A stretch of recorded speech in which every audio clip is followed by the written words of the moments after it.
tekstilindustrien. Og så startede man før hjemmevævning i hånden, altså det vil sige, at det var noget alle de kunne, og der var også flere, der havde det som hovederhverv.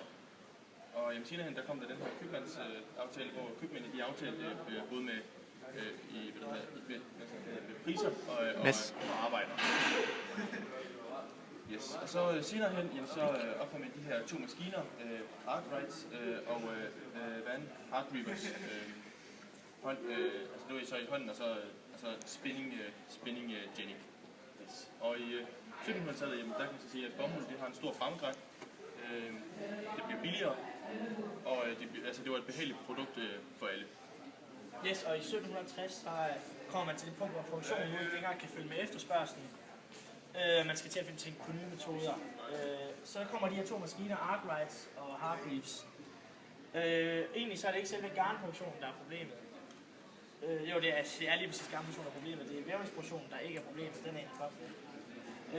Så det man gør, det er, at man tager de her to modeller i brug, hvor man siger, Hargreaves spinning jenny, det er den, der allerede nu tilpasser sig de mest normale metoder, hvor man kan tage dem med hjemmet og optimere processen. Hvorimod den her Arkwrights vandmaskine, det gør, at man skal til at flytte ud til vandet, fordi det er et mølle, der driver det hele, så det er drevet af vandstrømmen.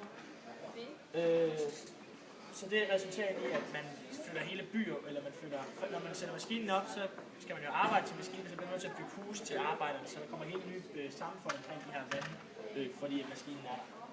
Og det fungerer egentlig fint nok, og processen bliver bedre, indtil man senere opfinder, i 1779 opfinder muldyret, som er en krydsning mellem de to maskiner, hvor det egentlig bare er, at for de her to maskiner, der kan man have 20 spindler til at spinde det her garn, hvor man her kan have flere hundrede, så det gør processen optimeres, hvilket betyder, at man kan udvide og gøre det bedre og bedre. Og det leder så til til jernbane. Yes. For på grund af alt det her bomuld, der blev lavet af tekstil, så havde man lige pludselig tilfredsstillet efterspørgselen, der var i sit eget land, eller i sit eget område. Og derfor så blev man nødt til at expande, hvis man kan sige det, fordi vi holdt den her eksplosive vækst. Og det gjorde, at der i 1869 kom den første transkontinentale jernbane, som gik mellem San Francisco og Chicago. Og de her jernbanenet her, det voksede bare fra 53.000 miles til 167.000 miles. Derfor så begyndte man også at kunne få sit stål med andre steder hen, og det mangedobbelt sig efterspørgsel på tømmerkul og stålkul. Og det øgede generelt bare industrien i Amerika. Og det gjorde så også, at USA det blev bundet sammen i et stort marked. Og hele selve transportdelen af markedet og handel, det blev bare gjort meget, meget lettere med hele den her jernbane her.